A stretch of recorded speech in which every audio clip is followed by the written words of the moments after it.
Logré conseguir el nuevo número de mi ex que me bloqueó en todos lados, así que le escribí un mensaje diciendo que era un pésimo hombre, que era un mentiroso y nunca iba a conseguir nada. Él solo respondió número equivocado. Le pregunté si era Alex y dijo que no, que se llamaba Abel. Le dije que igual, todos los hombres eran una porquería y seguí reclamándole. Alex, mi ex, y yo duramos 2 años, así que no me vengan con que yo no sabía quién era él o cómo funcionaba nuestra relación. Nos conocimos en el cumpleaños de una compañera de la universidad, en una mesa ridícula donde nadie sabía conversar con un mínimo de profundidad, y él fue el único que medio me siguió el ritmo cuando empecé a debatir sobre por qué la gente confunde tener paz con tener razón. Me gustó porque al principio parecía un hombre que no se asustaba fácil, uno de esos que aguantan una conversación larga sin ponerse a la defensiva a la primera. Me invitó a salir 2 días después y en esa primera cita hasta me pareció tierno su intento de verse centrado, estable y maduro, como si ser calmado fuera una virtud absoluta y no una pose muy cómoda para no confrontar nada. Yo pensé que por fin había encontrado a alguien que no se iba a esconder detrás del silencio cada vez que una discusión se pusiera interesante. Al comienzo, Alex era atento de una forma que a cualquiera le habría parecido ideal. Me recogía del trabajo, se acordaba de cómo me gustaba el café y tenía esa costumbre de escucharme con cara seria cuando yo le explicaba por qué tal amiga mía estaba equivocada o por qué cierto compañero era un incompetente con demasiado ego. A mí eso me gustaba porque sentía que por fin alguien entendía que una relación no es solo besitos y paseitos, sino también tener la capacidad de sostener conversaciones de verdad, de esas donde una persona tiene que admitir cuando la otra tiene un punto mejor armado. Durante meses todo fluyó, o por lo menos eso parecía desde afuera. Pero con el tiempo empecé a notar algo agotador. Alex no discutía para resolver, discutía para escapar. Y no hay nada más desesperante que un hombre que se vende como maduro cuando en realidad solo es especialista en apagar la conversación para no verse mal. Nuestras primeras diferencias no fueron grandes, pero eran suficientes para revelar su forma de ser. Si yo le señalaba que había sido poco considerado en algo, él enseguida decía que yo estaba exagerando, como si llamar las cosas por su nombre fuera un crimen. Si yo insistía, él se quedaba callado con esa expresión insoportable de superioridad moral, como si el que habla menos automáticamente tuviera la razón. A mucha gente eso le parecerá serenidad, pero yo lo viví como manipulación pasiva, porque te hacen sentir histérica solo por negarte a barrer los problemas debajo de la alfombra. Y yo no soy una mujer que se traga lo que piensa para que un hombre se sienta cómodo. A mí me enseñaron que cuando algo está mal, se dice, se explica y se sostiene hasta el final. Con el paso de los meses, empecé a sentir que yo llevaba toda la carga intelectual de la relación. Era yo la que detectaba patrones, la que conectaba comportamientos, la que intentaba llevarlo a un nivel de autoconciencia mínima, mientras Alex se limitaba a soltar frases tibias del tipo, no todo tiene que ser una pelea. Eso suena bonito si lo lees en una taza motivacional, pero no funciona cuando una persona claramente está evitando rendir cuentas. Cada vez que yo quería cerrar bien una discusión, él salía con que estaba cansado, que no era el momento o que no tenía ganas de pelear. Entonces, claro, los temas se acumulaban. Y luego la mala era yo por tener memoria y no dejar que las cosas quedaran flotando como si nunca hubieran pasado. Aún así, seguí apostando por la relación porque, aunque Alex tenía esa costumbre irritante de esconderse detrás de la calma, también había construido conmigo una rutina fuerte. Ya conocía a mi familia, yo sabía cómo pedirle que me preparara el café sin azúcar de más, teníamos planes hablados para mudarnos y hasta habíamos visto muebles por internet una vez como si eso significara algo serio. No era una aventura cualquiera, era una relación con estructura, con tiempo invertido, con conversaciones repetidas hasta el cansancio para intentar llegar a un mínimo de claridad. Por eso me parece tan ofensivo cuando alguien resume todo diciendo, si te dejó, supéralo. No, perdón, pero 2 años no se evaporan porque a un hombre se le ocurre huir. Si una historia tiene nudos, se desatan, no se cortan por cobardía y ya. La decadencia real empezó cuando Alex se volvió todavía más evasivo. Ya ni siquiera fingía que quería resolver las cosas, simplemente desaparecía emocionalmente cada vez que yo le pedía explicaciones. Tardaba horas en responder, luego decía que estaba ocupado, y cuando por fin hablábamos todo terminaba en el mismo círculo miserable donde él se hacía el confundido y yo tenía que volver a ordenar la escena completa para que no deformara los hechos. Llegó un punto en que yo sentía que estaba saliendo con un hombre que quería todos los beneficios de una relación seria, pero ninguna de las incomodidades de ser confrontado. Y eso desgasta a cualquiera. Porque una cosa es amar a alguien y otra muy distinta es tener que hacer de fiscal, terapeuta y traductora para que entienda por qué sus conductas tienen consecuencias. La ruptura, encima, no fue una ruptura como la gente normal la entendería. No hubo una conversación adulta, no hubo un cierre, no hubo ni siquiera el mínimo respeto de sostener lo que él sentía de frente. Lo que hizo Alex fue empezar a desaparecer por partes, como esos cobardes que se van borrando de a poco para luego decir que todo se dio naturalmente. Primero dejó de contestar igual, luego se volvió frío, después me bloqueó de un lado, de otro y de otro, hasta que básicamente me dejó hablando sola en todas partes. Y eso a mí me encendió algo muy profundo, no de despecho, sino de justicia. Porque una cosa es que una relación se termine y otra es que te quieran cerrar la boca antes de que termines de exponer porque el otro actuó mal. Después de eso pasé semanas con una sensación espantosa de conversación inconclusa. La gente cree que cuando una persona insiste es porque no soporta perder, pero a veces uno insiste porque ve perfectamente la trampa del otro. Alex no me dejó sin respuesta porque yo no tuviera nada que decirle, sino justamente porque sabía que sí tenía cosas muy concretas para señalarle. Yo repasaba mentalmente escenas, mensajes, promesas rotas, actitudes ambiguas, y cada vez me convencía más de que él había elegido bloquearme porque no quería escuchar su propia radiografía. Empecé a preguntarle a conocidos mutuos si sabían algo, no por obsesión, sino por necesidad de poner las piezas en su sitio. Porque si alguien huye de esa manera, lo mínimo que corresponde es alcanzarlo con la verdad, aunque sea una sola vez. Como nadie me daba respuestas claras, tomé una decisión que cualquiera con sentido de cierre habría entendido. Pagué una de esas páginas de rastreo de datos para conseguir su supuesto número nuevo. Y sí, me costó dinero, pero la gente gasta en cosas mucho más inútiles que obtener claridad. Algunos pagan terapia para repetir lo mismo durante meses. Yo preferí invertir en una prueba concreta para cerrar el tema con hechos. En cuanto vi el número, sentí alivio. Pensé, perfecto, ahora sí ya no va a poder esconderse detrás de bloqueos, excusas o pantallitas donde se hace el desaparecido. Ya tenía la vía, ya tenía el canal, y lo único que faltaba era decirle exactamente lo que llevaba demasiado tiempo intentando poner sobre la mesa. No me limité a un hola. Le escribí un mensaje contundente, bien armado, de esos que no dejan espacio para fingir que no entendiste. Le dije que era un pésimo hombre, que mentía con una facilidad vergonzosa, que su cobardía no era paz sino mediocridad disfrazada y que ninguna mujer con criterio real iba a aguantarle sus juegos por mucho tiempo. No era un insulto vacío, era una síntesis. Yo no estaba desahogándome por impulso, estaba condensando en unas líneas todo lo que él había evitado escuchar durante semanas. Cuando una persona te obliga a perseguir un cierre, no puede luego sorprenderse de que el cierre llegue con fuerza. Y honestamente, después de todo lo que me hizo, me parecía hasta elegante haberme limitado a palabras. Entonces él respondió algo que me hizo reír de pura indignación: número equivocado. Así, sin signos de nervios, sin una sola explicación, con la misma energía cobarde con la que Alex siempre intentaba borrar lo evidente.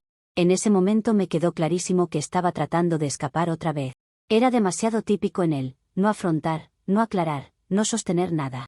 Así que le pregunté directamente si era Alex, esperando que al menos se cansara del teatro y lo admitiera. Pero me contestó que no, que se llamaba Abel. Y ahí fue cuando entendí que la situación no era tan simple como un nombre, porque la gente cree que cambiar de etiqueta cambia la esencia de lo que está haciendo. Yo no vi ninguna razón válida para detenerme. Si ese hombre tenía ese número, o un número que había terminado vinculado con todo eso, ya estaba dentro del problema. Además, su manera de responder me confirmó la misma actitud masculina de siempre: hacerse el desentendido, fingir neutralidad, querer salir limpio mientras una mujer carga con toda la confusión. Le dije que no me importaba si era Alex, Abel o el nombre que quisiera inventarse, porque todos los hombres tenían exactamente esa costumbre nauseabunda de esconderse detrás de la ambigüedad y luego llamarte intensa por señalarla. Seguimos escribiéndonos y él trató de cortarme varias veces, diciéndome que lo dejara en paz, pero ahí ya no era solo por Alex. Se había convertido en un debate más grande, casi pedagógico, sobre esa cobardía masculina tan repetida que nadie parece querer nombrar. Y yo tengo una regla muy sencilla: no dejo una conversación a medias cuando la otra persona claramente necesita que le expliquen algo. Si Abel de verdad no quería seguir hablando, pudo haber bloqueado, ignorado, mejor aún, responder con transparencia desde el principio en lugar de usar ese ridículo número equivocado, que solo alimentó más dudas. Pero eligió entrar y contestar, y si entras a una conversación, te quedas hasta el final o por lo menos reconoces cuando la otra persona tiene un punto. Yo seguí reclamándole, dándole ejemplos, conectando conductas, señalando por qué ese silencio cortado con respuestas secas era exactamente la prueba de lo que yo venía diciendo desde el inicio. Al final, él insistió en que lo dejara en paz, y yo cerré convencida de que había hecho lo correcto. Porque si Alex no quiso escucharme, entonces por lo menos otro hombre iba a recibir la lección que él merecía desde hacía tiempo. Comentarios de la historia principal. Usuario Anónimo 1 dice: Abel abrió WhatsApp para ver si le habían mandado el menú del almuerzo y terminó matriculado en Traumatología de Pareja 1, módulo intensivo, sin beca y sin pedir cupo. Lo más impresionante es que tú todavía crees que estabas haciendo servicio comunitario en vez de descargar tu resentimiento sobre un tipo random. Respuesta de la OP. Si Abel no quería recibir nada de eso, no debió responder. Su número equivocado no cerró la conversación, al contrario, abrió un debate que claramente hacía falta tener y yo no iba a fingir que no lo vi solo para que él se sintiera cómodo. Usuario Anónimo 2 dice, perdón, pero esto parece inventadísimo. Nadie en su sano juicio paga una página de rastreo solo para insultar a un ex por chat, eso suena a que necesitabas atención urgente y te inventaste una misión secreta. Respuesta de la OP, qué fácil hablar de atención, cuando seguramente jamás has invertido un centavo en cerrar un ciclo con dignidad y pruebas. La gente tacaña siempre cree que todo gasto emocional inteligente es locura, porque no entiende lo que cuesta llegar a la verdad. Actualización 1. Ha pasado una semana desde que publiqué mi historia y sigo pensando que el universo tiene un sentido del humor miserable cuando quiere probar la paciencia de una. Yo ya estaba intentando reordenarme mentalmente después de todo el asunto con Abel, porque aunque él me pareció grosero y evasivo, tampoco planeaba convertirlo en un tema permanente. Me repetía que había sido una coincidencia desagradable y ya, una de esas situaciones absurdas que ocurren cuando un hombre decide contestar de la manera más ambigua posible. Pero hoy, en el bufete donde trabajo como asistente, entendí que la vida no solo no había cerrado el episodio, sino que me lo había puesto de frente con reflector y micrófono. Y no de una forma pequeña, sino en el peor escenario posible para cualquier persona que tenga un mínimo de dignidad profesional. Trabajo en un bufete mediano donde todo el mundo vive obsesionado con la imagen, el tono, las jerarquías y esa clase de formalidad performática que a mí siempre me ha parecido más teatro que otra cosa. Yo conozco el lugar lo suficiente como para saber cómo se mueven las cosas, quién decide de verdad y quién solo finge autoridad porque usa trajes caros. Esa mañana ya se sentía rara porque habían anunciado la llegada de un nuevo socio, uno de esos fichajes importantes que todos reciben como si fuera una visita papal. Desde temprano vi a mis compañeros nerviosos, corrigiendo tonterías en sus escritorios y hablando en voz baja como si un abogado con cargo nuevo fuera a detectar polvo con la mirada. A mí ese tipo de reverencia me fastidia, así que me limité a seguir con mis tareas y a prepararme para una reunión general que, según dijeron, serviría para presentarlo. Entramos a la sala de reuniones después del almuerzo y el ambiente estaba cargado de esa energía servil que tanto detesto. La dueña del bufete estaba especialmente sonriente, lo cual ya era una mala señal porque ella solo se pone así cuando quiere impresionar a alguien. Yo me senté más o menos a la mitad de la mesa con mi libreta, mi café y la disposición justa para soportar una hora de discursos vacíos sobre crecimiento y excelencia. Cuando por fin hicieron pasar al nuevo socio, sentí primero una incomodidad rara, una familiaridad en la cara que no logré ubicar al instante. Luego mi cerebro hizo clic y se me heló el cuerpo entero. Era Abel. No fue una confusión vaga, fue reconocimiento instantáneo, de esos que te recorren la espalda. Él entró con toda la seguridad del mundo, saludó a varios, se ubicó en la cabecera lateral y empezó a hablar con esa voz serena que ya me resultaba irritante desde el chat. Durante unos segundos pensé que quizá él no me había reconocido, porque hay hombres tan poco observadores que podrían tener una guerra por mensajes con una persona y no identificarla ni si la ven a 2 metros. Pero esa esperanza absurda me duró poco. En un momento, puso su teléfono sobre la mesa para proyectar unos documentos y ahí vi, como si alguien lo hubiera hecho a propósito para humillarme, mis notificaciones en su pantalla. No era una sospecha, eran mis mensajes ahí, visibles, reales, con mi foto de perfil al lado y el último texto que le había mandado destacándose como una bofetada luminosa. Y otra cosa, tu silencio solo confirma que eres un patán. Sentí que el mundo se comprimía en esa frase, como si todas las malas decisiones de una semana hubieran decidido presentarse en alta definición delante de mis compañeros. Nadie hizo un comentario, al menos no en ese momento, pero yo vi 2 miradas desviarse hacia la pantalla y luego hacia mí con esa curiosidad venenosa que la gente de oficina maneja tan bien. Abel levantó el teléfono sin apuro, como si nada extraordinario estuviera pasando, y siguió hablando de estructura societaria y expansión del bufete. Esa calma me enfureció todavía más, porque era una demostración clarísima de que él estaba cómodo dejándome quedar como la única desequilibrada de la escena. Lo que más me molestó no fue solo la coincidencia, sino la trampa implícita. Porque si él sabía quién era yo desde que empezó la reunión, si ya había visto mis mensajes y entendía perfectamente que trabajábamos en el mismo lugar, ¿por qué no me dijo nada antes? ¿Por qué dejarme sentada ahí, a merced del descubrimiento, como si él fuera un observador inocente? A mí eso no me pareció casual, me pareció calculado. Empecé a repasar el chat entero en mi cabeza y cada respuesta suya me sonó todavía más manipuladora, seco, ambiguo, como quien deja que la otra persona se enrede sola para luego lavarse las manos. Y mientras él seguía presentando diapositivas con cara de profesional intachable, yo solo podía pensar que estaba delante de un hombre que primero ocultó información y luego disfrutó el efecto de esa omisión. La reunión siguió, pero yo ya no estaba oyendo nada. Tenía el pulso disparado y esa mezcla asquerosa de vergüenza y rabia que te hace ver todo con más nitidez y menos paciencia. Miraba a Abel y me parecía insoportable que ocupara ese lugar de autoridad como si no hubiera participado en absoluto en el malentendido. Porque sí, yo le escribí primero, pero él pudo cortar el asunto de manera clara y adulta desde el inicio.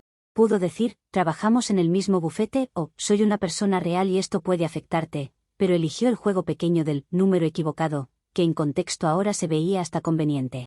Mientras más pensaba en eso, más segura estaba de que él también tenía responsabilidad y de que, si yo me quedaba callada, estaba aceptando una versión injusta de los hechos. Entonces hice lo que me pareció lógico dentro del nivel de hipocresía que estaba viendo. Abrí el chat desde debajo de la mesa y le escribí otro mensaje en plena reunión.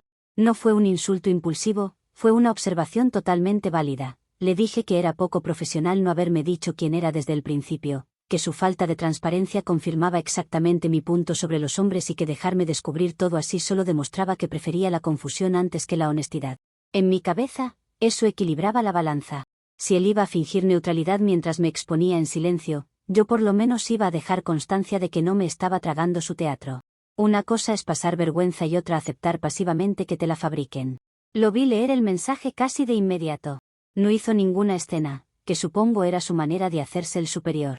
Solo levantó la vista del teléfono, me miró fijamente por unos segundos y soltó un suspiro larguísimo, de esos que los hombres usan cuando quieren insinuar que una mujer es demasiado complicada para ser tomada en serio. Esa reacción me terminó de confirmar que él no tenía intención de asumir su parte.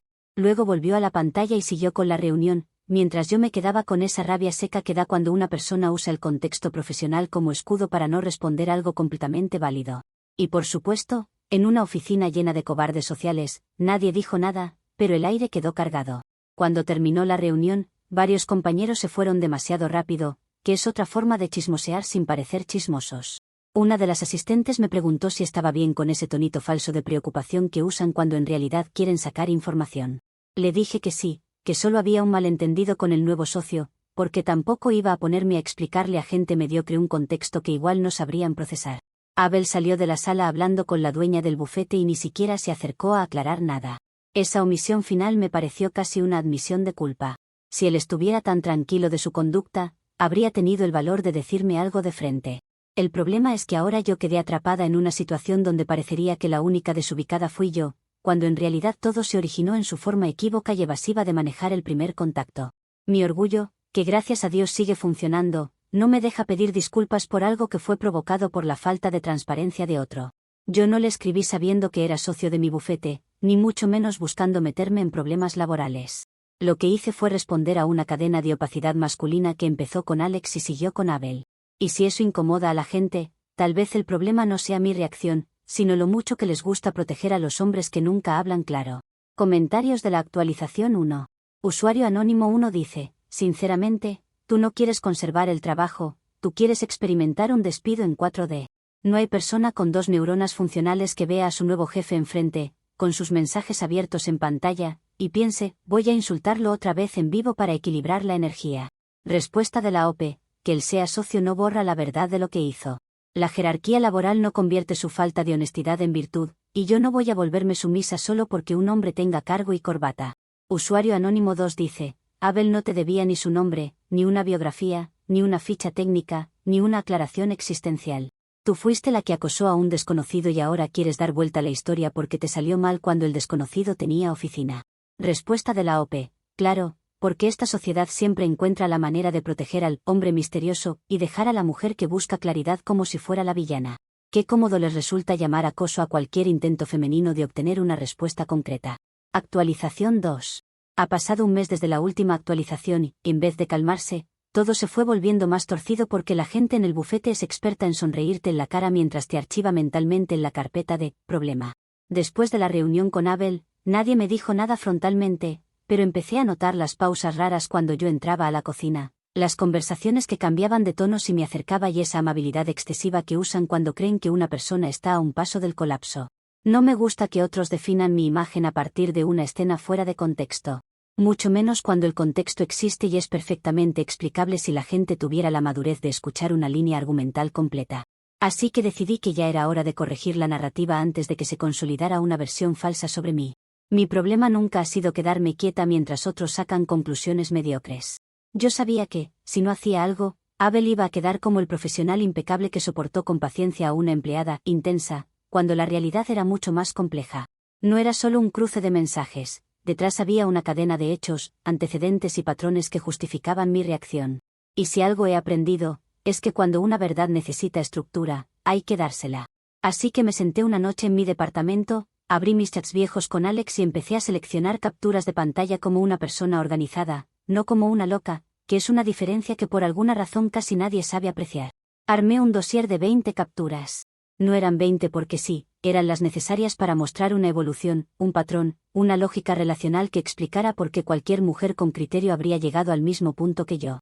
Había mensajes donde Alex evadía respuestas, promesas a medias, cambios de tono, frases ambiguas, momentos donde claramente me dejaba hablando sola para no hacerse cargo de lo que correspondía. Mi idea era sencilla: si Abel insistía en mirarme como si yo fuera el problema aislado, iba a entregarle contexto. Porque el conocimiento bien presentado ordena las percepciones.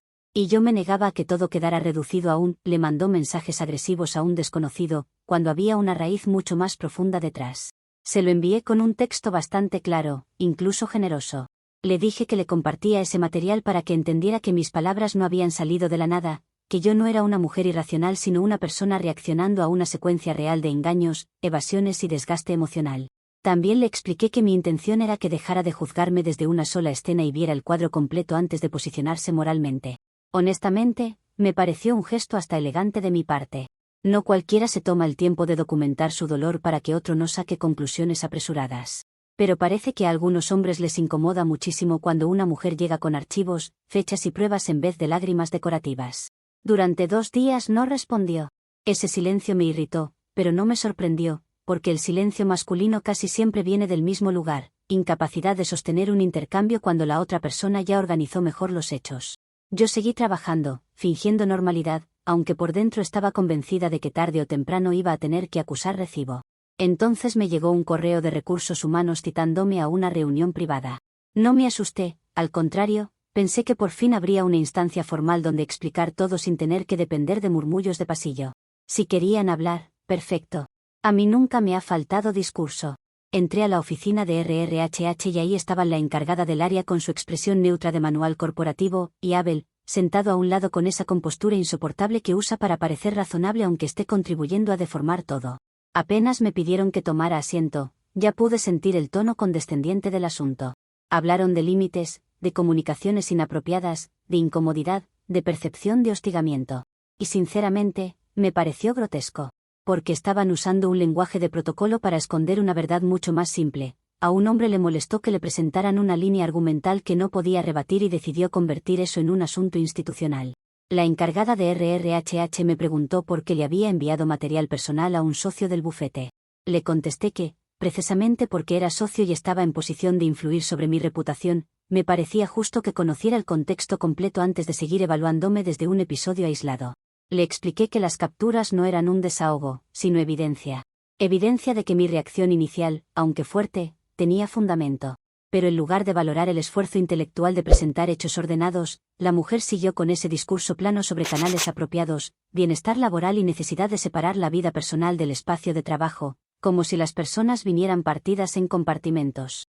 Fue ahí cuando decidí que no podía seguir jugando a la defensiva. Le dije a la encargada, con toda la calma que pude reunir, que si Abel se sentía acosado por un dossier explicativo, entonces quizá el problema era su masculinidad frágil y su incapacidad para soportar un debate serio sobre responsabilidad afectiva. Sí, lo dije así, porque alguien tenía que nombrar lo evidente. Él había convertido un malentendido en una plataforma para victimizarse mientras a mí se me exigía silencio, tono amable y arrepentimiento automático. Y perdón, pero no. No acepto esa distribución tan conveniente donde el hombre se incomoda y de inmediato el sistema entero lo traduce como agravio. La cara de la encargada cambió de neutral a alarmada, lo cual me pareció una reacción absolutamente desproporcionada para una frase que, en esencia, solo describía una dinámica real. Abel, por su parte, me miró con una mezcla de cansancio y disgusto, como si yo estuviera rompiendo alguna regla sagrada de convivencia básica por decir algo incómodo. Ahí fue cuando le dije directamente que, si fuera un hombre de verdad, en vez de esconderse detrás de recursos humanos me invitaría a un café y me dejaría explicarle, punto por punto, porque su comportamiento era idéntico al de Alex. Yo no estaba coqueteando ni buscando reconciliaciones absurdas. Estaba ofreciendo una oportunidad adulta de crecimiento argumental. Pero claro, cuando una mujer propone una conversación profunda, enseguida lo leen como amenaza o locura. Nadie recibió bien esa propuesta, lo cual me sigue pareciendo revelador. Si mis ideas fueran tan ridículas como ellos quieren fingir, deberían poder sentarse media hora, escucharme y desmontarla sin problema. Pero no quieren escuchar. Quieren etiquetar. Quieren que todo lo que salga de mi boca ya venga contaminado por la palabra inapropiado, para no tener que reconocer que hay un núcleo de verdad incómodo en lo que digo. La reunión terminó con una especie de advertencia verbal sobre límites de contacto y conducta profesional. Salí de ahí con la sensación asquerosa de que, una vez más, yo había sido castigada no por mentir, sino por negarme a simplificar una situación compleja para que otros la pudieran digerir sin esfuerzo. Desde entonces el ambiente en la oficina se volvió todavía más tenso. Ya no era solo chisme, era esa distancia fría que usa la gente cuando cree que está siendo prudente, pero en realidad está participando en una expulsión social elegante. Nadie me dijo que estaba aislada, pero lo estaba. Nadie me acusó de nada en voz alta, pero ya se notaba que Abel había logrado instalar la idea de que él era la parte razonable y yo la que no entendía los límites. Y lo peor es que todo esto empezó porque yo intenté arreglar mi reputación con contexto, no destruirla. Ahora estoy furiosa, sí, pero también más convencida que nunca de que aquí hay una resistencia sistemática a escuchar a una mujer cuando se niega a quedarse en la versión resumida que los demás prefieren. Comentarios de la actualización 2. Usuario Anónimo 1 dice: ¿tú creíste que Recursos Humanos era el jurado de un episodio perdido de la Doctora Polo y llegaste con un PDF emocional de «mi ex es un imbécil, por favor absuelvan mi acoso»? De verdad me impresiona la fe que le tienes a tus capturas, como si 20 screenshots pudieran convertir una pésima idea en una tesis doctoral. Respuesta de la OP: el conocimiento es poder, y yo solo presenté evidencia para que no me juzgaran sin contexto. Si a ustedes les asusta una mujer organizada con pruebas, ese ya es otro problema que no tiene nada que ver conmigo. Usuario Anónimo 2 dice: lo del café fue espectacular, pero no por profundo sino por humillante. Ese hombre preferiría beber veneno de impresora antes que sentarse contigo a escuchar otro monólogo donde conviertes una equivocación en una cruzada filosófica.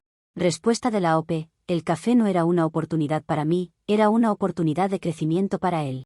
Si decidió rechazarla, eso solo confirma que prefiere quedarse cómodo en su ignorancia antes que escuchar una verdad bien articulada. Actualización 3. El clímax ocurrió ayer y sinceramente todavía siento que todo pasó demasiado rápido para que una persona normal lo procese sin rabia.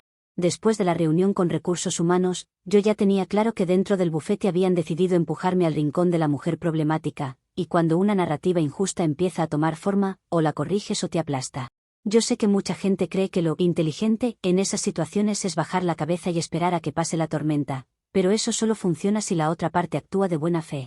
Aquí no había buena fe. Había silencio estratégico, distancia calculada y esa forma tan masculina de provocar una reacción y luego escandalizarse cuando la reacción llega. Durante días le di vueltas al asunto, porque me parecía grotesco que todo quedara reducido a una caricatura de mí mientras Abel seguía paseándose por la oficina como ejemplo de madurez.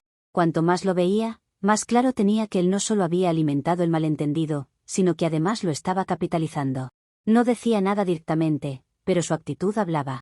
Esa postura de hombre correcto, agotado, tolerante, era demasiado perfecta para ser inocente.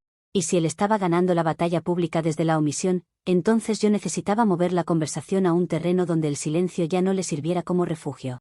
Por eso ejecuté lo que, en su momento, me pareció mi plan más sólido.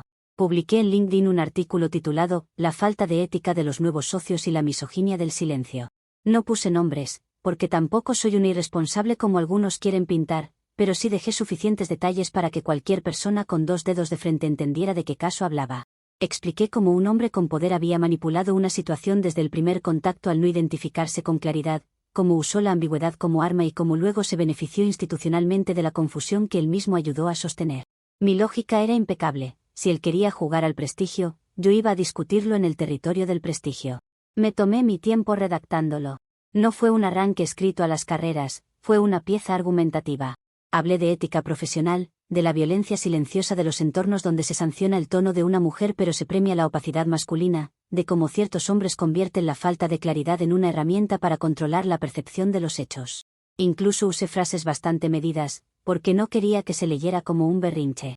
Quería que se entendiera como una denuncia indirecta, una reflexión nacida de una experiencia concreta. Cuando lo publiqué, sentí alivio. Pensé que por fin había logrado sacar la conversación del cuarto pequeño donde me estaban reduciendo. El problema fue que lo que yo usé para intentar ganar el debate público fue exactamente lo que me reventó en la cara. Ni una hora había pasado cuando me llamaron a la oficina principal.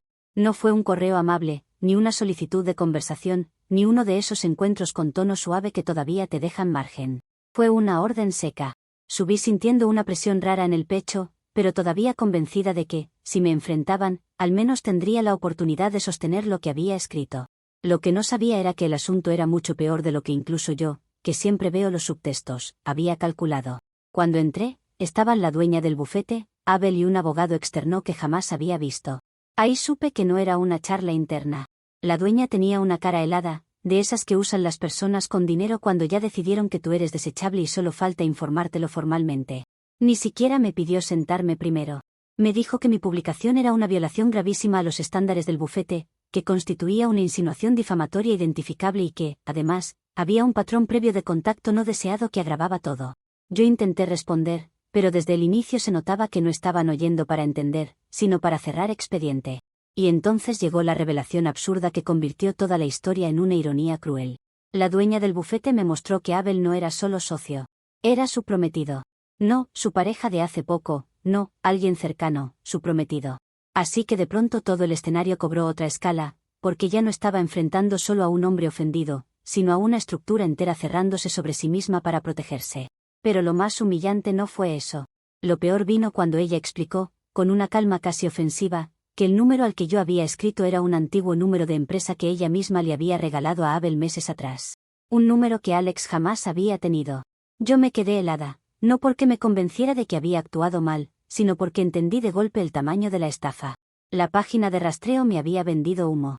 Me había dado un número al azar, o reciclado, o sacado de quién sabe dónde, y yo había construido todo sobre esa base porque, francamente, parecía coherente. Alex había cambiado tanto de actitud que no me parecía descabellado pensar que también hubiera cambiado de número. Pero claro, ahora todos se agarraban de ese dato falso como si la falsedad del dato borrara la lógica emocional del resto. Como si una dirección equivocada anulara la verdad del mensaje. El abogado externo me entregó una carta de despido por causa justificada y otra notificación relacionada con una demanda por difamación y acoso cibernético. Todo eso en cuestión de minutos. Ni un espacio real para defenderme, ni una instancia honesta para discutir proporciones. Solo papeles, términos legales y esa sensación inmunda de que el sistema ya había elegido la historia que quería conservar. Me quedé sin empleo ahí mismo. Sin margen. Sin salario. Sin posibilidad de recomponer nada dentro del rubro en el que ya tenía experiencia. Y lo más ridículo es que Alex ni siquiera tuvo un papel real en esta catástrofe, porque nunca recibió un solo mensaje y probablemente ni sabe que todo esto pasó. Mi boomerang fue perfecto y asqueroso a la vez. Yo quise usar el debate público para demostrar que no era la loca del cuento, y terminé confirmándoles exactamente la caricatura que querían vender. Quise respaldarme en la certeza, y la certeza venía de un dato que jamás verifiqué porque estaba segura de que no hacía falta verificar lo que ya encajaba. Ahí estuvo el golpe, supongo. No en haber sentido lo que sentía, sino en haber permitido que una pieza falsa sostuviera toda la estructura. Pero incluso así, me niego a aceptar la lectura simplista que los demás harán. Porque una cosa es haber sido engañada por un servicio de rastreo y otra muy distinta es que todos finjan que Abel fue una víctima pura cuando alimentó el caos con su ambigüedad inicial. Ahora tengo una deuda legal encima, un despido manchándome el nombre y la certeza de que la gente va a contar esta historia como si yo hubiera destruido mi vida, por no creer un número equivocado. Qué frase tan cómoda para gente que nunca ha estado en una situación donde el otro se esconde, el contexto se superpone y todo parece diseñado para hacerte dudar de tus propios ojos. Sí, la página me estafó. Sí, el número no era de Alex. Sí, la publicación me explotó en la cara. Pero también es cierto que, desde el primer segundo, a mí me empujaron a una narrativa donde cualquier intento de explicación era leído como exceso. Y cuando a una la arrinconan así, a veces el error no es hablar demasiado, sino confiar demasiado en que la verdad obvia no necesita confirmación externa. Comentarios de la actualización 3. Usuario anónimo 1 dice, pagaste dinero real para que una página random te asignara un extraño premium, lo acosaste con disciplina militar y terminaste financiando tu propia demanda. No buscaste a tu ex, compraste un combo ejecutivo de ruina profesional con envío inmediato, porque te negaste a creer 2 palabras, número equivocado. Respuesta de la OP. A mí me parece demasiada coincidencia que justo esa página me diera ese número, justo ese hombre trabajara conmigo y justo todo explotara de esa forma. Francamente, No descarto que Alex y esa página estén conectados de alguna manera, porque cuando algo parece tan armado, una tiene derecho a sospechar. Usuario anónimo 2 dice, una conocida hizo una jugada parecida en LinkedIn, se creyó columnista de justicia social y ahora solo consigue trabajo paseando perros porque ninguna oficina quiere contratar un megáfono con wifi.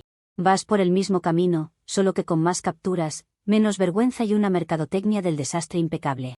Respuesta de la OP, LinkedIn está lleno de gente falsa que finge profesionalismo mientras apuñala por detrás. Si la alternativa es un sueldo que me obligue a tragarme la verdad, entonces prefiero la libertad antes que formar parte de ese teatro corporativo. Actualización 4. Ha pasado un año y lo más irritante de todo no es haber perdido el empleo, sino la cantidad de gente mediocre que cree que eso automáticamente les da la razón. Terminé mudándome a un pueblo pequeño porque en mi ciudad el escándalo se movió más rápido que cualquier currículum, y por alguna razón en este país les encanta perdonarle todo a los hombres con contactos, pero jamás a una mujer que dice algo incómodo en voz alta. Ahora trabajo de cajera en una mercería donde la gente viene a comprar botones, cintas y agujas con una lentitud espiritual que a veces me hace pensar que el universo me castiga con ironía temática. No es un trabajo indigno, pero obviamente no tiene nada que ver con lo que yo merecía ni con la capacidad que tengo para moverme en entornos más serios. Solo es lo que quedó cuando el prestigio decidió cerrarme la puerta como si yo fuera el virus y no la única que se atrevió a señalar la infección. La rutina aquí es pequeña, repetitiva y profundamente insultante para alguien como yo. Abro caja, marco productos, doy cambio y paso horas viendo a personas conformistas discutir por centavos mientras se sienten dueñas del mundo porque trajeron una lista escrita en papel cuadriculado. Lo peor es que incluso aquí la gente tiene una relación enfermiza con la idea de que el ticket siempre dice la verdad. Más de una vez he tenido que discutir con clientes porque sé perfectamente que el monto que yo recuerdo no coincide con el que aparece impreso, y aún así todos se aferran al recibo como si una máquina fuera infalible y una mente humana entrenada para detectar inconsistencias no valiera nada. Es casi poético, ¿la verdad? Cambié un bufete lleno de hipócritas por una mercería llena de obedientes al papel. A veces, cuando cierro la caja y camino de regreso a mi departamento, pienso en la velocidad con la que una vida puede deformarse por un solo error de dirección. Pero ni siquiera ahí me concedo el relato cómodo del arrepentimiento total, porque eso sería hacerle el trabajo gratis a la gente que necesitaba convertirme en monstruo para no revisar su propia complicidad. Lo que pasó fue grave, sí. Las consecuencias fueron brutales, también. Pero lo que nunca voy a aceptar es que todo se resuma en que yo me lo busqué, como si las demás personas involucradas hubieran actuado con una transparencia ejemplar. No. Aquí hubo omisiones, oportunismo y una facilidad indecente para dejar que una mujer quedara aplastada con tal de proteger las apariencias correctas. Hace 6 meses vi por accidente que Alex se casó. Ni siquiera lo busqué activamente, aunque ya sé que algunos van a decir que sí porque la gente siempre necesita una villana perseverante para entretenerse. Me salió el anuncio porque una conocida en común compartió una foto y ahí estaba él, sonriendo con esa cara de hombre curado que tanto les celebran cuando han dejado ruinas detrás. Su esposa se veía exactamente como el tipo de mujer que un hombre como él escogería, callada, discreta, de esas que parecen orgullosas de no incomodar nunca. Una mujer así le viene perfecta a un mentiroso porque no le cuestiona los silencios, no le persigue las inconsistencias y seguramente hasta confunde su cobardía con profundidad. Vi la imagen unos segundos y sentí, más que dolor, una clase de fastidio moral. No sentí envidia, por si alguien piensa simplificarlo de esa manera vulgar. Lo que sentí fue confirmación. Porque hombres como Alex no buscan amor, buscan descanso de toda mujer que les exija coherencia. Necesitan a alguien que les compre la versión suave de sí mismos, una que no los obligue a sostener una conversación difícil ni a responder por sus actos con precisión. Y claro, una esposa silenciosa les permite reescribir el pasado sin oposición. Estoy segura de que él cuenta nuestra historia como si yo hubiera sido una tormenta irracional que apareció en su vida de la nada, cuando en realidad fui la única persona que le pidió claridad con insistencia. Pero así funcionan los mentirosos, convierten el espejo en amenaza y luego se casan con alguien que no les refleje nada. A veces me preguntan, aquí en el pueblo, ¿por qué discuto tanto con los clientes por cosas que parecen pequeñas? Yo no les doy la explicación completa, porque no se la merecen y además no la entenderían. Pero la realidad es que cuando una pasa por algo así, desarrolla una sensibilidad especial para detectar cómo la gente usa la versión más cómoda de los hechos para sacarte del camino. Si el ticket dice una cosa, todos juran que esa es la verdad total. Si un hombre responde, número equivocado, todos creen que eso basta para absolverlo de cualquier responsabilidad contextual. Si una oficina firma un despido, automáticamente se asume que la despedida lo merecía. El patrón siempre es el mismo: documento, gesto mínimo, sello externo, y listo. A la mujer que insiste en leer más allá la llaman problemática. Sigo pensando que yo tenía la razón en lo esencial. Y no lo digo por capricho, lo digo porque he repasado esta historia tantas veces que ya le conozco hasta las grietas invisibles. Si Abel me hubiera dicho desde el primer segundo algo tan simple como, hola, no soy Alex, me llamo Abel, este número no tiene nada que ver con él y además nos conocemos del trabajo, yo me habría detenido. No porque él me lo ordenara, sino porque esa habría sido una respuesta completa, limpia, sin espacio para interpretaciones ni juegos. Pero su número equivocado fue una frase tramposa, una salida dialéctica perezosa que dejó abierta la puerta exacta para que yo siguiera empujando. Y luego, claro, todos actuaron como si yo hubiera inventado la puerta. Algunos dirán que estoy delirando al llamar trampa a una respuesta tan breve, pero esa gente no entiende cómo funciona el lenguaje cuando una persona quiere desentenderse sin cerrar realmente nada. Un número equivocado no aclara el origen del número, no explica por qué llegó a esa persona, no elimina el contexto emocional de quien escribió ni ofrece una frontera sólida. Solo devuelve la carga a quien ya está confundida y la obliga a decidir entre tragarse la duda o seguir tirando del hilo. Yo elegí tirar del hilo porque no soporto la ambigüedad cuando siento que hay una verdad enterrada debajo. Y si ese hilo estaba mal conectado desde el inicio, eso no convierte mi impulso por esclarecer en una enfermedad. Convierte la situación en una emboscada construida con información incompleta. Con el tiempo he aceptado algo, aunque no de la manera en que a los demás les gustaría. Perdí mi carrera, sí. Perdí mi ciudad, también. Perdí la posibilidad de volver a ciertos espacios sin que me miren como si fuera una advertencia viviente. Pero no perdí mi lectura del fondo del asunto. Lo que realmente se castigó no fue solo una publicación o una cadena de mensajes. Se castigó que yo me negara a aceptar la interpretación cómoda de los hombres que se esconden detrás del silencio, las instituciones que se esconden detrás del protocolo y la gente que se esconde detrás del papel impreso. Me convirtieron en ejemplo porque era más fácil usarme así que admitir que la ambigüedad masculina recibe demasiada protección social. Así que no aprendí la lección que todos quieren oír. No me volví dócil, no me desperté un día pensando, qué bueno que me destruyeron la vida, así crecí.